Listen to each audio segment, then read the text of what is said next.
பேச்சாளர் கோவை முகுந்தனுடைய அன்பான வணக்கங்களை தெரிவித்துக் கொள்கிறேன்.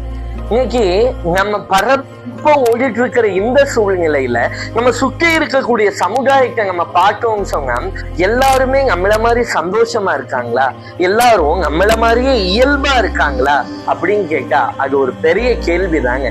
எத்தனையோ பேர் ஏழை எளியவர்களா இருக்காங்க, எத்தனையோ பேர் நோயால அவதிப்படுறாங்க, எத்தனையோ பேர் சாப்பாட்டுக்கு கூட வழி இல்லாம வயதானவர்கள், குழந்தைகள், பெண்கள் என்று எல்லோருமே ஒரு விளிம்பு நிலையில இருக்காங்க. இந்த மாதிரியான நபர்களுக்கு உதவி செய்யணும்னு சொல்லி நம்மளோட மனசுக்குள்ள எங்கேயோ ஒரு அடி ஆழத்துல ஒரு சின்ன ஆசை, ஒரு சின்ன ஒரு ஏக்கம் இருக்கும் இல்லையா, அந்த ஏக்கத்தை பூர்த்தி செய்கின்ற வகையில தான் நம்முடைய பிரபஞ்சம் ட்ரஸ்ட் செயல்பட்டு இருக்காங்க.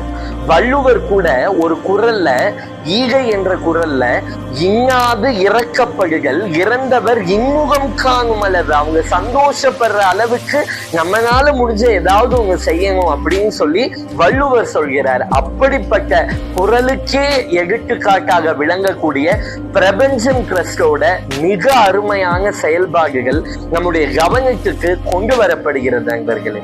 பிரபஞ்சம் ட்ரஸ்ட் பல ஆண்டுகளாக செயல்பட்டு இருக்காங்க. குறிப்பா கொரோனா காலகட்டத்துல அவர்கள் செய்யாத அளப்பரிய செயல்களே கிடையாது.